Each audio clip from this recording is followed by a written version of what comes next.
আসসালামু আলাইকুম। নারায়ণগঞ্জের খেয়াঘাটের পাশে পাবলিক টয়লেটের পেছন থেকে সন্ধান মিলে দুটি বস্তা।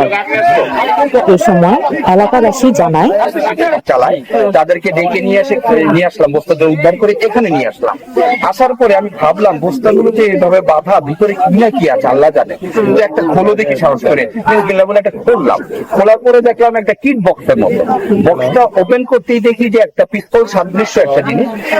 স্বাভাবিকভাবে আমরা সাধারণ মানুষ চমকে গেলাম যে আসলে অস্ত্র পাওয়া গেল, বিষয় ভয়ঙ্কর একটা এই বক্সটা কি সবার আপনার কার্ডটা একটু আমাদের শো করে দেখাতে পারবেন? জি, আমার কার্ড আমি দেখাতে পারবো। দেখেন,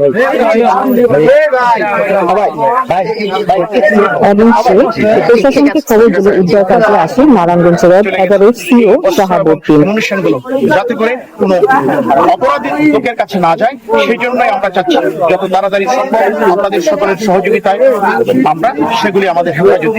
ঠিক আছে, সকলকে ধন্যবাদ। আজকে এই ধরনের আমরা চারটা এখানে পেয়েছি, এই চারটা আমরা নিয়ে যাচ্ছি। আমরা নিয়ে গিয়ে আমরা আইনগত প্রক্রিয়ায় এগুলো আমরা সুপর্দ করব। ঠিক আছে, সকলকে ধন্যবাদ।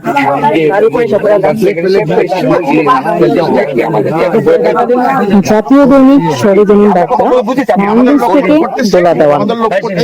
এবং আমাদের লোক 10 আপনাদের